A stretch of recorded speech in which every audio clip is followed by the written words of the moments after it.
topics and opinions expressed in the following show are solely those of the host and their guests and not those of W4CY Radio, its employees, or affiliates. We make no recommendations or endorsements for radio show programs, services, or products mentioned on air or on our web. No liability, explicit or implied, shall be extended to W4CY Radio or its employees or affiliates. Any questions or comments should be directed to those show hosts. Thank you for choosing W4CY Radio. Inarticulate speech, inarticulate speech of the heart. Inarticulate speech, inarticulate speech of the heart. Inarticulate speech, inarticulate speech of the heart.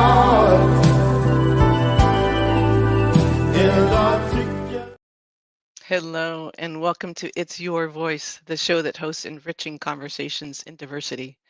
My name is Bahia Yakzan. I'm a diversity educator and a core alignment coach. I support organizations and individuals and getting clear about what their values are and making sure they can align their actions with their values. This usually means helping people recognize patterns of bias that are hurting themselves and everyone else and cultivating new neural pathways, literally to develop new habits so that we can act on patterns that are far more inclusive and create more belonging and truly benefit everyone around them. Today, I am honored to have a very learned scholar with us, Sasha Abramsky, as my guest, who's written at least 9 books. I would like you to, I'm going to read a little short bio and invite you out here while I'm reading a piece of your bio and then ask you to add anything else you want folks to know about you. The title of this conversation is What is the Fate of American Democracy Now? Very relevant. And I just want to let folks know Sasha Abramsky is a British-born freelance journalist and author who now lives in the United States. He's written several hundred articles, essays, and editorials, which have appeared in many publications, including The Guardian and The Observer and the Sunday Telegraph in the UK, The Nation, The Atlantic Monthly, The New Yorker Online, The Village Voice, Rolling Stones. And I want to just mention a few of the titles of your books: Chaos Comes Calling, The Battle Against the Far Right, The American Way of Poverty, How the Other Half Still Lives, The House of 20,000 Books, which I believe is about your grandparents, Jumping at Shadows, The Triumph of Fear and the End of the American Dream, and a biography. And little wonder, this sounds a little different. The Fabulous Story of Lottie Dodd, and the world's first female sports superstar. And I understand you've traveled over 50 countries, and I'm lucky that you live in the same town I do and you teach at the university, UC Davis.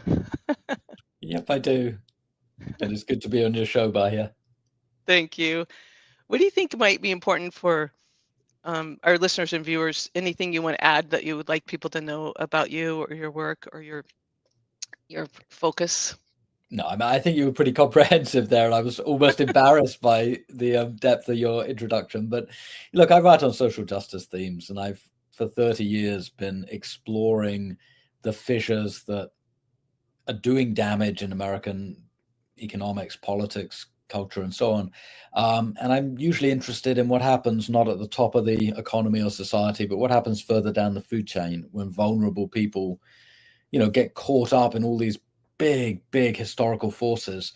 And I think at the moment that's particularly relevant. You've got these sort of massive changes occurring in the politics of the country, very demagogic political rhetoric coming out from DC, and will be coming out for the next several years. And the people who get hurt the most, it's asylum seekers, it's refugees, it's desperate undocumented immigrants who've tried to come to America because their families are starving or at risk of extreme violence. And those are the ones who bear the brunt when our politics goes crazy. And that's what fascinates me. So I think that's, what I'd add into your introduction. Thank you. That's very helpful. I I think this might be my first like post 2024 election conversation to sort of help us like digest and process the change that is occurring at the top of the U.S. government, since we not only impact the most vulnerable in our country, but many other countries are impacted by what the U.S. does or doesn't do in our alignments or lack of alignments with other countries. But I wanted to just start with the basics of like, I know it was a recurring theme from the left of let's not lose our democracy. Be careful. The democracy is threatened at the moment if we indeed elect the far right president-elect who we have now elected. So I thought it might be helpful, and partly, let me just say, because I have lived in a country that was a kingdom that was run by a king for 3 years, and I've lived in a country that was run by a dictator for 2 years. And I realize I have a strong sense of what it's like to be in a country that is not democratic.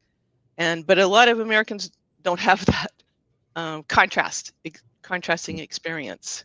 So I thought it might be helpful if you can just, I mean, this might sound really basic, but just help us understand what is a democracy and what are we at risk of losing? Well, at the most basic level, a democracy is something where the political institutions are responsive to the people, not just to a sort of popular sector of the people, but rights are respected. It's a law-based, rule-based society. It's a society where institutions are designed not to meet the needs of the ruler, but to meet the needs of the people. And in the American context, it's a society defined by foundational documents, in our case, the Constitution, the Bill of Rights, the amendments to the Constitution. By contrast, an autocracy, whether it's literally a dictatorship of one person or a dictatorship of a cadre of people at the top, isn't rule-based, it's regime-based. So, we have administrations here that change every 4 years.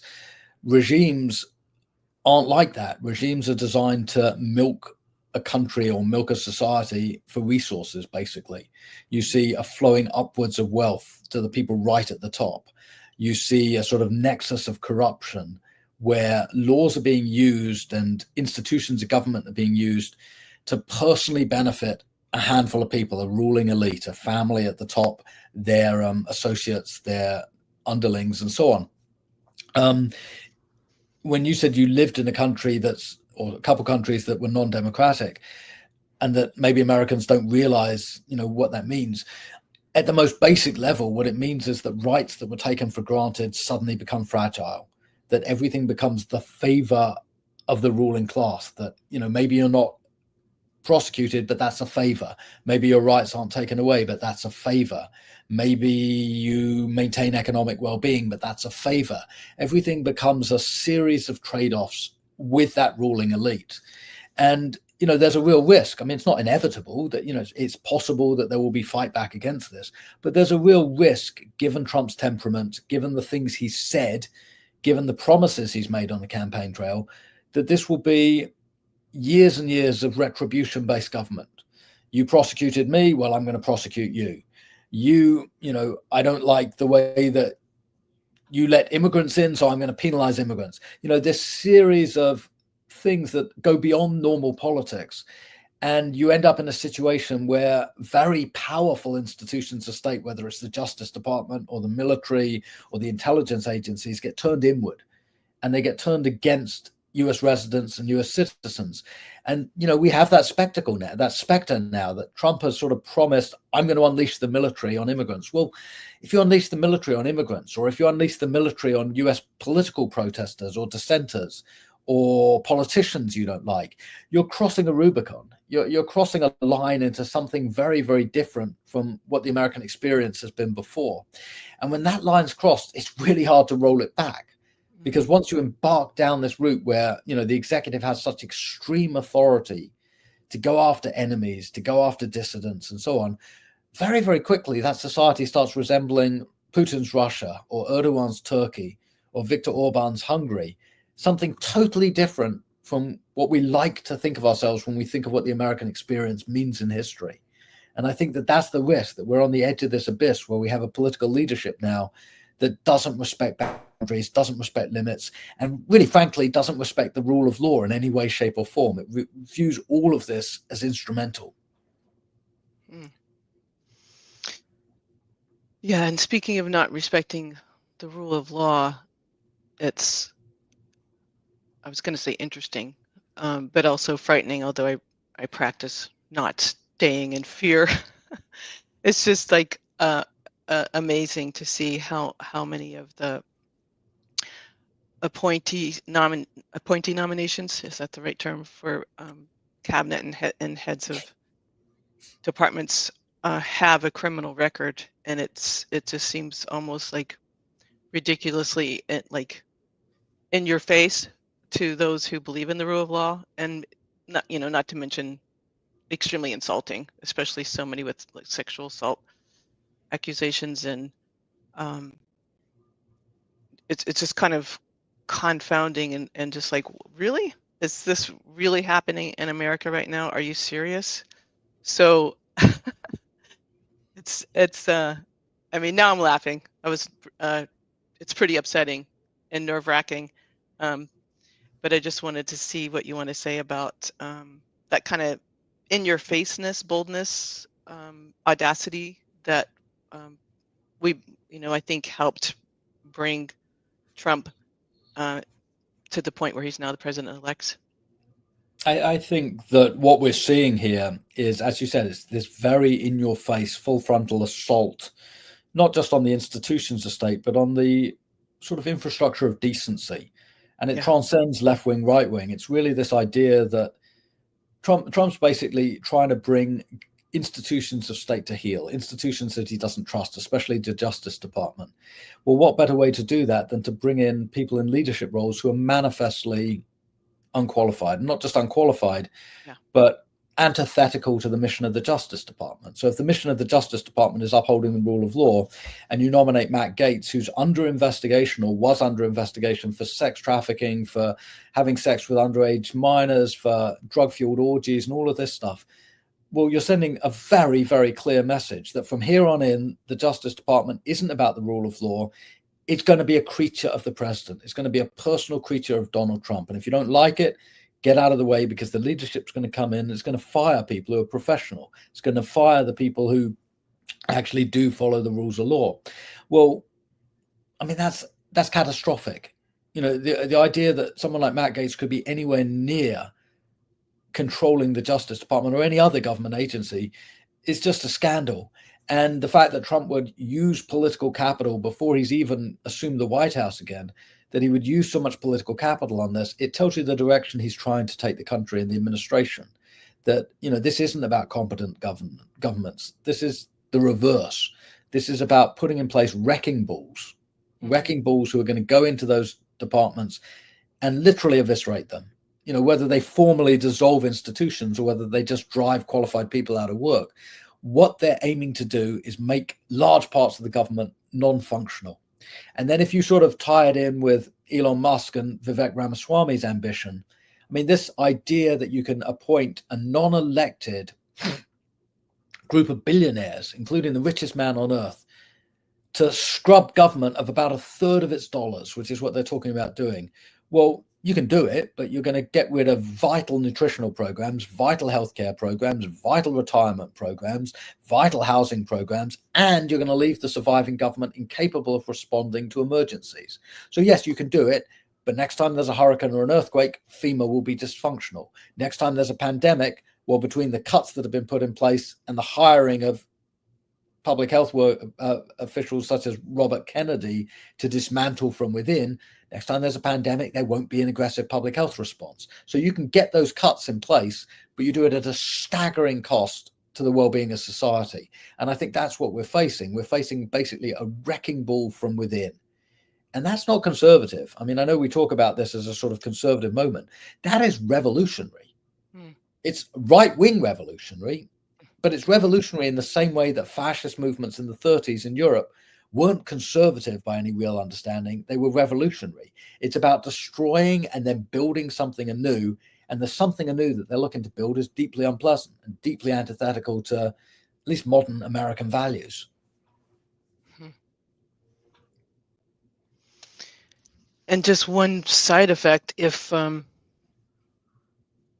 it just amazes me that if these wrecking balls are successfully put into place in departments like Department of Health, Department of Education, housing, human resource programs are dismantled and cut, is there no thought about the ramifications? Like, and let me just throw in one more thing. If female bodies are forced to bring have full pregnancies and give birth to children that some of whom were raped, something over 64,000 births were came from women who were victims of rape, and just in the last couple of years. Is there no thought or care about what's happening to the population? Like, and I'm skipping the lives of the women, and God knows I care and think the whole anti-choice and control over women's bodies is atrocious and outrageous and cruel in itself. But look at the results that they're asking for that will come from the wrecking balls.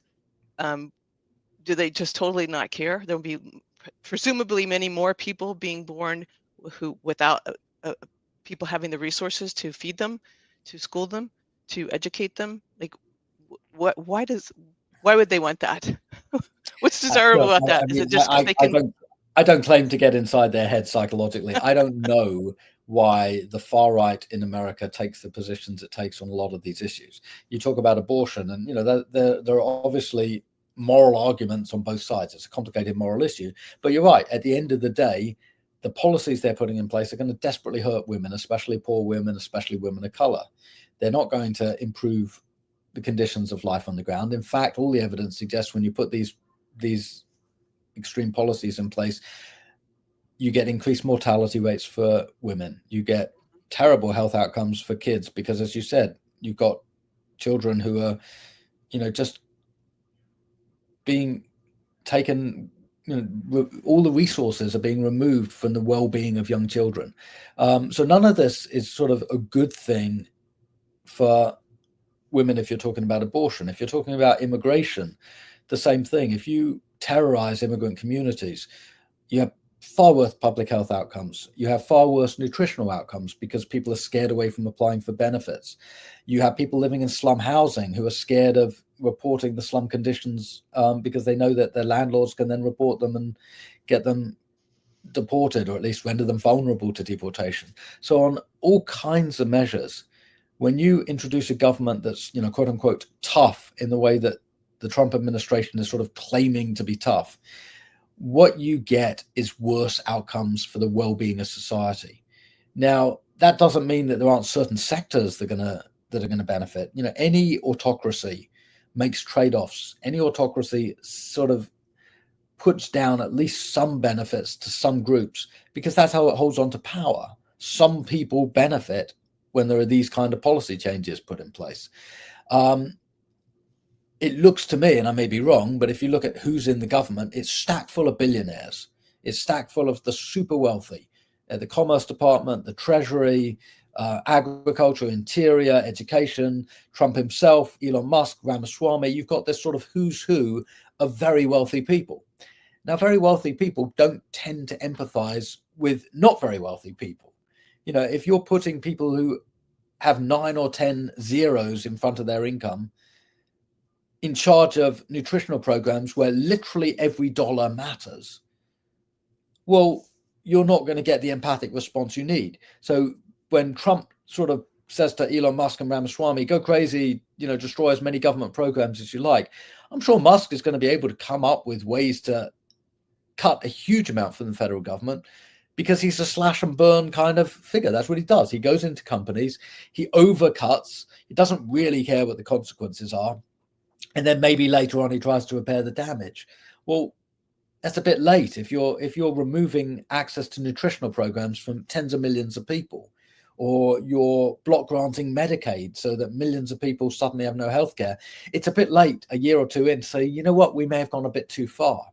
But I think that's the scenario that we're going to see. We're going to see these absolutely massive cuts and sort of reimagining of the federal government, and the consequences be damned. And so, when you say, do they care about the consequences? Yes and no. They care about it for select groups, but take the populace as a whole, I don't think this is government particularly concerned with breaking eggshells. Yes, if you're surrounded with resources, you can detach from everyone else. You can fly away. Yeah. So as a coach, I really when I work with people, I had to be coached myself in order to become a coach, which I really appreciate. And one of the questions that was repeatedly asked of me was, no, what do you want? You keep talking about what you don't want. What do you want? And it took a while before that penetrated my brain, like, oh, focus on what you want. And I think that matters also collectively, individually, with a group, with an organization, with large groups of society, even if we are as divided as we appear to be. I'm wondering what would be helpful for people who want to be proactive and resist actions, or it could be like one bill at a time or one nomination at a time, who are willing to do what keeps democracy alive, participate, be active, use their voices. Can you help us think about, like, what can people do to stay focused on what they want and not get stuck in fear and anxiety and depression about the election results?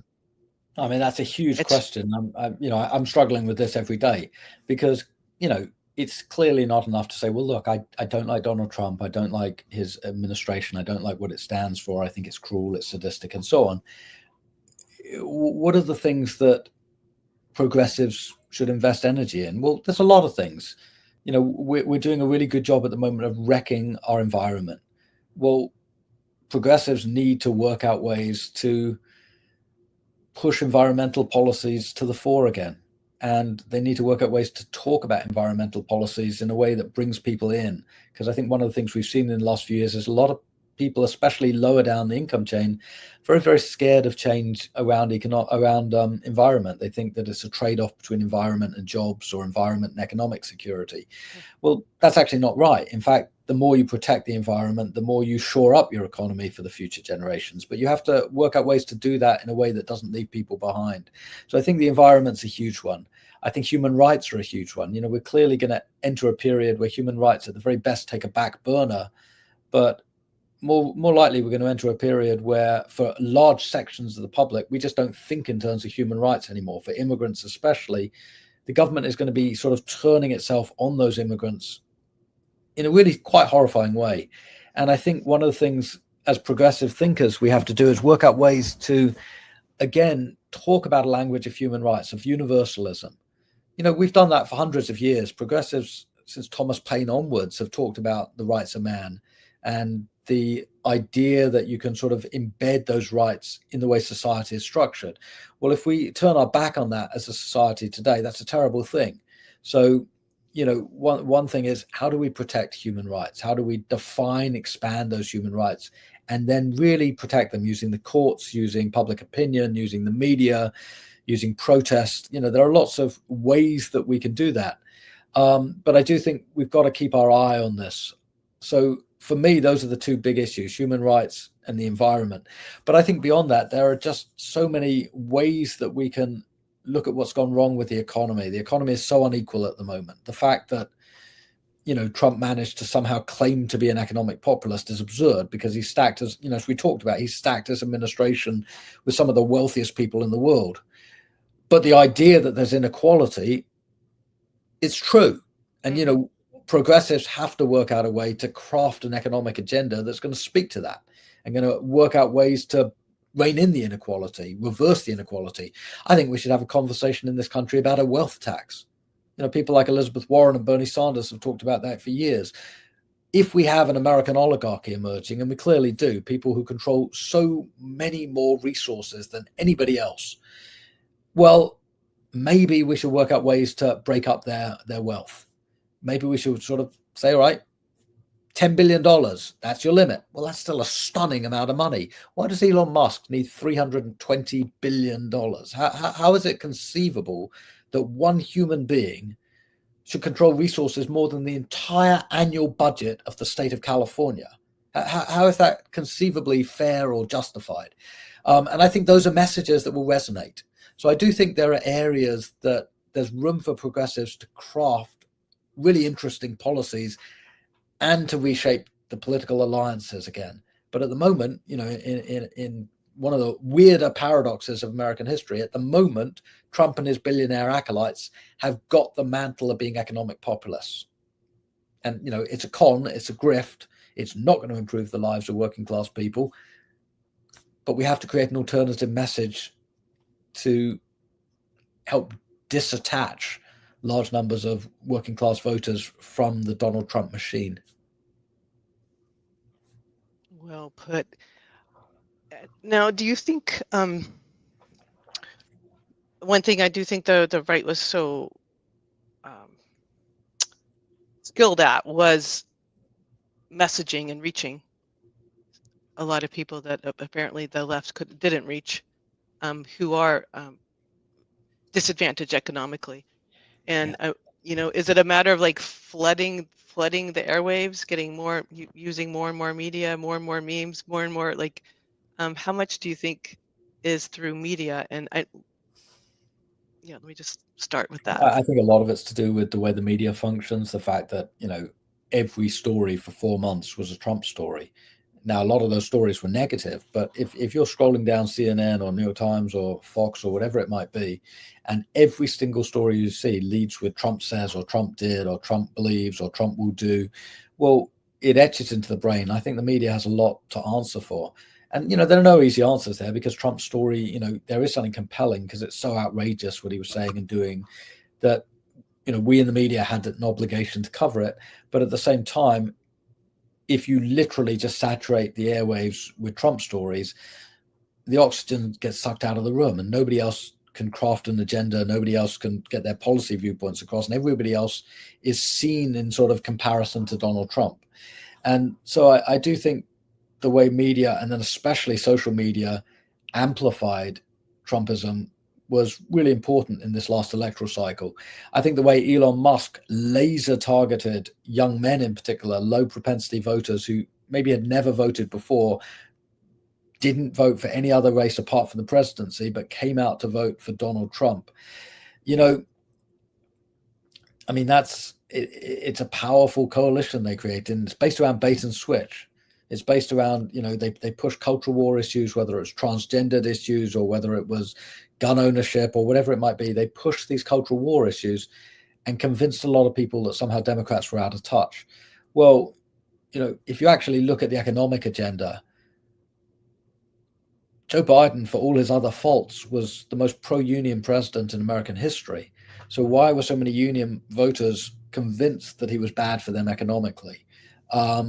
Kamala Harris's proposals, they may not have been the most programmatic, but she had some interesting proposals out there. $6,000 child tax credits, subsidies for new home buying. I mean, these things would have made a really tangible difference in a lot of people's lives. Expansion of Medicaid, again, these very, very basic nuts and bolts things that would have changed the ability of a lot of Americans to access healthcare, to access nutrition programs, to access affordable housing. None of that's going to happen now. And instead you have government buy for and up billionaires. And that's an extraordinary bait and switch. And, if you want to sort of think of the contortions that you have to go through to end up with a group like the group we now have in power being seen as somehow economically populist, to me, it's extraordinary. But I do think a lot of it's to do with the way that media was used and misused, the way that social media in particular, drummed home these messages to people who weren't necessarily very well informed about the political process.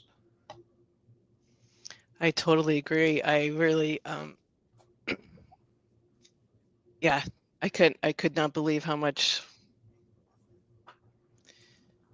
so many media channels and venues and were just every single day amplifying Trump. It just to me reminded me of that coaching principle I just talked about. Like, it was focusing on what we so many of us don't want, and keeping, and as you said, suck the oxygen out of the room so that people couldn't hear. And I know a lot of people don't listen to the mainstream news, but like, why weren't we touting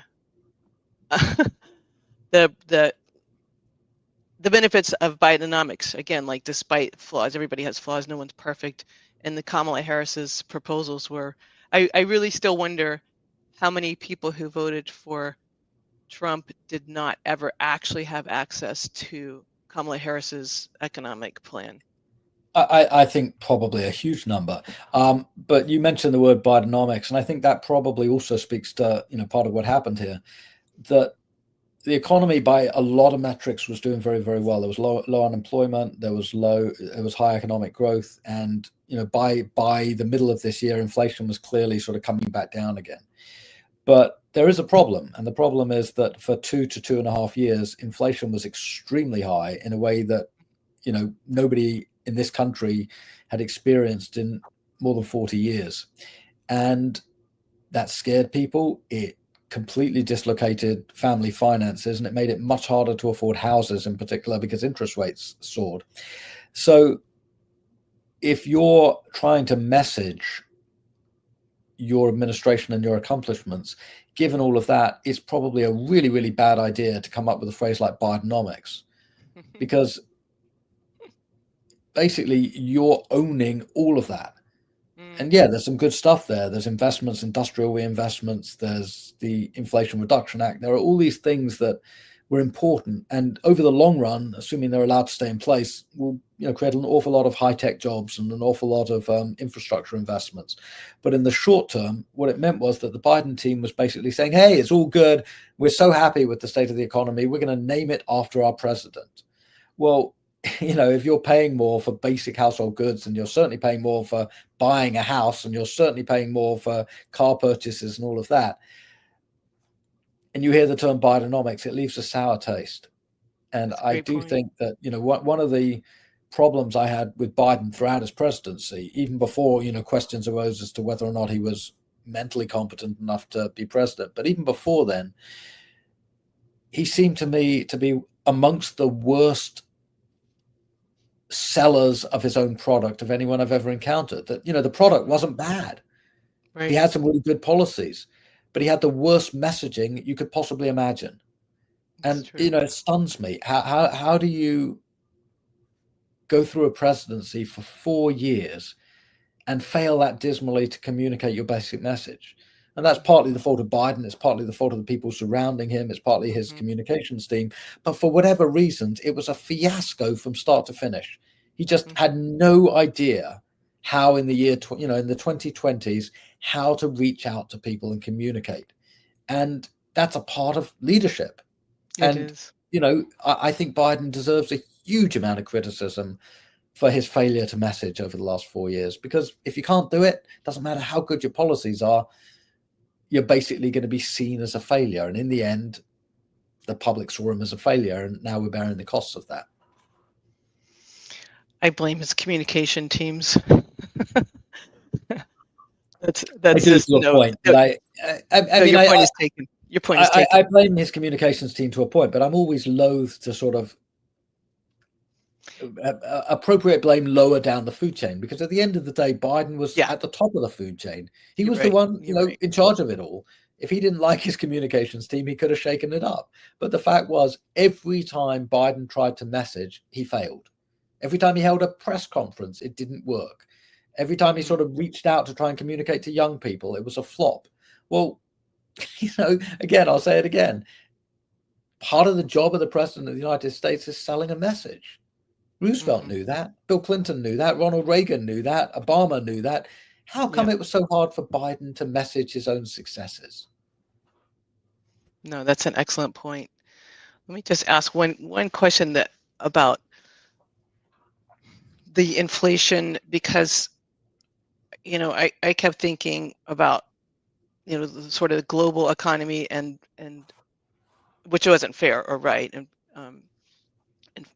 like from a privileged point of view, about how, like, of course there's inflation. We're coming out of COVID. We're coming out of disaster. We were sent checks also in Trump's and Biden's time to help us survive and get back on our feet.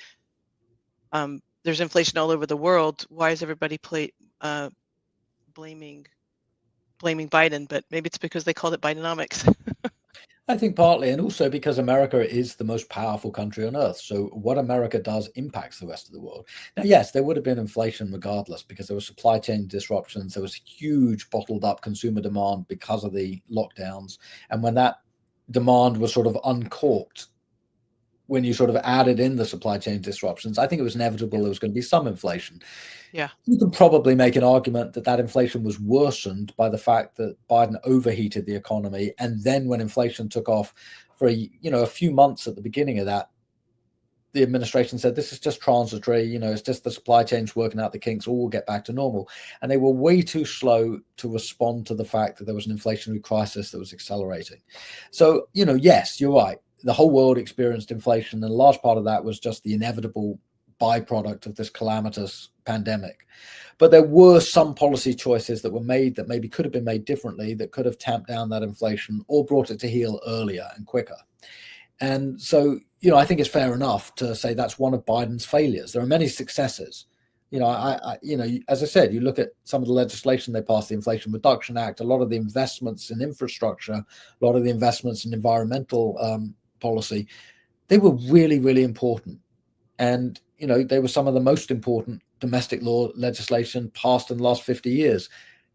But take the good with the bad. At the same time, there was bad. And if you're going to own the good, you have to own the bad. They didn't succeed in inflation in 2021 and 2022. By the time they, pivoted and did begin paying attention to it, a lot of people were hurting. And I think that contributed to the anti-incumbency mood. It wasn't the only thing that led to anti-incumbency, but it definitely contributed to it. So I have another question about reaching more people and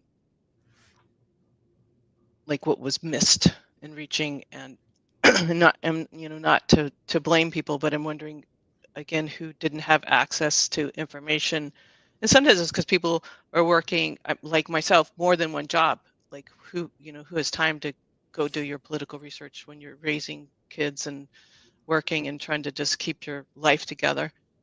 But I keep thinking, wondering how many people, because I forgot the number of followers, but just for example, I'm going to mention Joe Rogan and his podcast. I forgot how many followers he has, with like a ridiculously high number of followers. And I keep thinking, like that little rumor that went around that Kamala Harris was going to be on Joe Rogan. I kept thinking that would be a really good idea, because a lot of people who listen to Joe Rogan probably don't listen to other channels or podcasts that actually have her on to hear her to hear her message. And just I don't know, do you have any response to that? Like that? Yeah, I mean, given the state of the media ecosystem in this country, given who has the huge podiums, yeah, the Democrats should have done a better job of reaching out to, whether it was Rogan or some of the other people on the conservative and or libertarian end of the spectrum. They should have reached out to them more. Harris tried, but it was too late in the day. The first couple months for candidacy, and again, she was creating a candidacy from scratch with almost no notice. This was an extraordinary ask in a way. And I think the first month and a half, she was just finding her feet. And then there was this policy, or not policy, there was this sort of idea, which I think was misguided, that she should only be giving interviews in very controlled environments. And I think, again, hindsight's everything, but they were quite risk averse. They didn't want to sort of play hostage to fortune. They thought that Trump was seen as so extreme that, all they had to do was play safe, and 52% of the public would reject Trump. And it turned out that they were wrong a little bit, that, about 50% of the public was okay with Trump. And in the swing states in particular, where there was this, laser focus to get low propensity voters, young men in particular, out to vote, in the swing states in particular, that proved devastating, because yes, well-educated people heard Harris's message or heard Liz Cheney's message or heard John Kelly's message about fascism, and it raised warning signs. But an awful lot of people, that messaging, it just apparently didn't mean anything. You know, the sort of moral dangers of what fascism was just didn't really sink in. What did sink in was the economic messaging, and what did sink in was the cultural war messaging. And the right wing was very, very good at relentlessly hitting on those issues. And so, yes, I think with hindsight, Harris should have reached out to some of those outlets like Joe Rogan. I don't know if Rogan would have had her on, but, you know, the outlets that had the potential to reach into the homes of those voters who weren't being moved by the messaging around authoritarianism or around fascism. But she didn't do that. And, you know, I think at the margins that may have made a difference of a few thousand votes here, a few thousand votes there. And those margins were really important. Mm-hmm. Yes, I reached out. I invited her team to have her on the show, but they didn't get the message. Oh, well. No, thank you for like confirming that. I mean, surely that was a big miss. And I remember feeling so frustrated, like, speak to other audiences. They're out there. Yeah. I'm thinking about, because we have about 9 minutes left. You were talking on one of I watched a YouTube video of a talk you did about, forgive me, I can't remember the full title of your book on chaos. So the book is Chaos Comes Calling, The Battle Against the Far-Right Takeover of Small Town America. Came out in September. Thank you. And you were talking about an example of a small town in Washington and a state in a small town in Shasta in California, Northern California. And it was interesting because you were talking about kind of like cycles and rhythms, and like culture wars can only last so long, and they can have a big flashpoint, and then they can kind of burn out, because when people realize that it doesn't really affect me if there are some minor percent of people are trans, that doesn't really affect whether or not I can buy a house. Like, why am I preoccupied with that? Like, there's other things to think about. So anyway, can you talk a little bit about like how these I'm thinking of like Hegel, like how these political movements can shift and present us with a vision of directions that the U.S. can move into, that maybe would give us a little bit more, like, energize us and more hope about how to, proactively resist acts towards authoritarianism? Yeah, so when I was reporting my book, I focused on two places. So one of them was a county in Washington State. It was called Clallam County. It's on the Olympic Peninsula. Within that, I focused on a small town called Sequim. And the other was this quite far-right county in Northern California called Shasta County, where the board of supervisors had been taken over by just extremely hard-right characters in the pandemic period. And in both Washington and Shasta, in Sequim and in Shasta County, one of the things that happened was that as the counties veered rightward, the first thing that took a hit was public health, because basically you had the public health officers in the pandemic proposing public health measures, as they were supposed to do, and the local governments, instead of backing them, basically going to war against them. And that gave a stamp of approval for all these crazies on the internet in particular to come out of the woodwork and threaten, harass, intimidate, do all kinds of blood-curdling emails and instant messages to these public health officers. And that's very, very dysfunctional, because it ends up sort of making rational response to crisis almost impossible. But then the second thing that happened was, beyond public health, you had this sort of raft of measures that these hard-right governments would take that made it harder to keep community services going, housing services, drug treatment programs, mental health services, all these things that are the sort of bread and butter of local government.